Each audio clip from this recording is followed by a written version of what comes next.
Kita lanjut ke persamaan kontinuitas. Nah, kalau kita lihat di sini ada selang nih.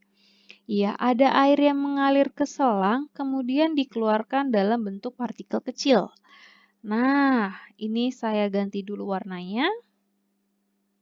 Kemudian berarti apa sih persamaan kontinuitas?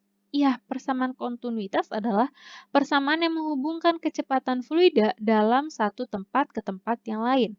Makanya ada V masuk, ada V keluar. Wah, nggak kelihatan ya ternyata.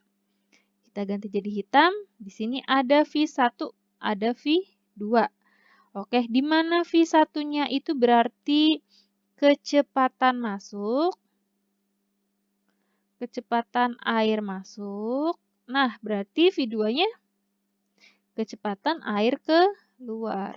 Oke, kita lanjut. Nah, nggak mungkin dong massa dari air yang masuk ini dengan massa air yang keluar itu beda. Makanya kita mulai dari massa 1 sama dengan massa 2. Di mana kita ingat rho sama dengan M per V. V-nya V volume ya, sorry. Jadi kalau gitu massa sama dengan rho kali volume. Ya, jadi kita masukin nih.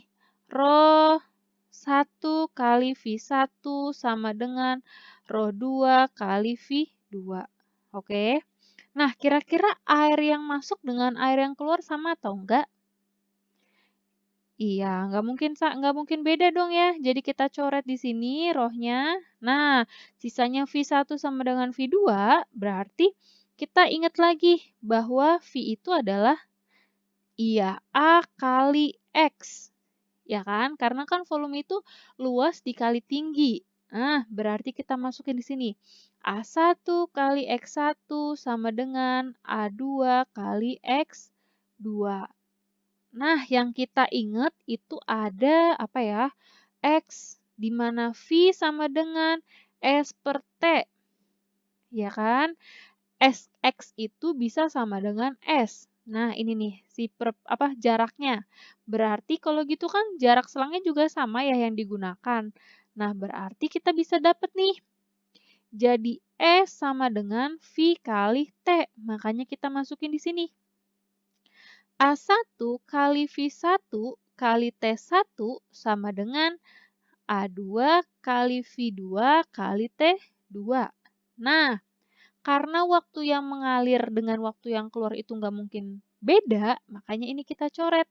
Hasilnya adalah A1 V1 sama dengan A2 kali V2. Jadi persamaan yang kita gunakan untuk persamaan kontinuitas adalah ini. Nah, A1 V1 sama dengan A2 V2.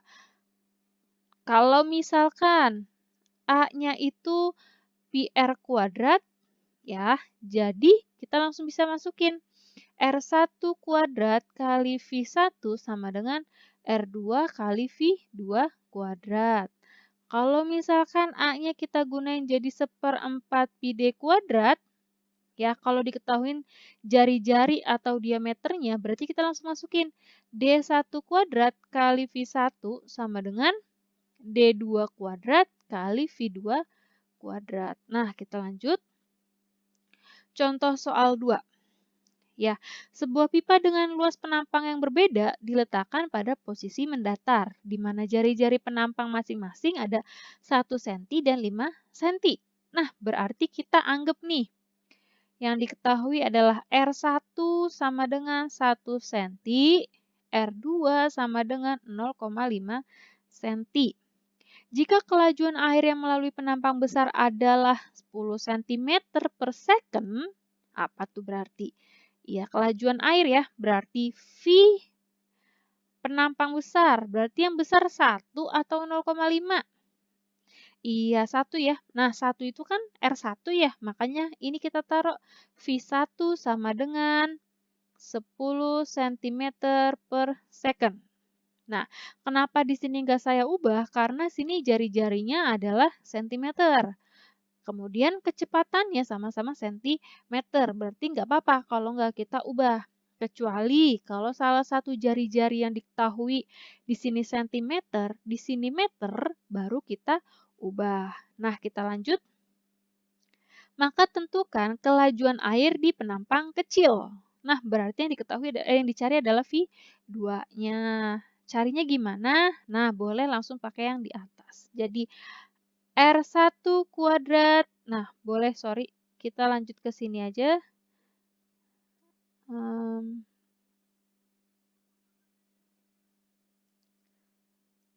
Nah, kita bisa lanjut dari sini. Jadi R1 kuadrat kali V1 sama dengan R2 kuadrat kali V2. Nah, ini kita bisa pisahin nih.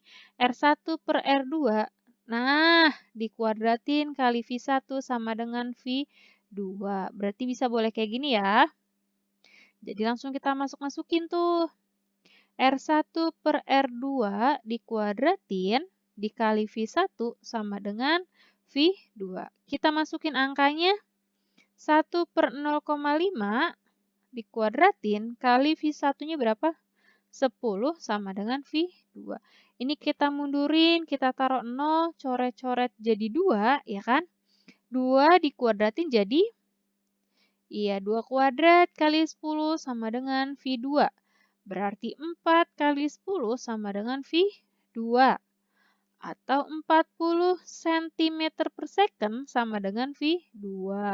Ingat ya, di sini 40 nih, satuannya cm karena V1-nya kita gunakan cm. Oke?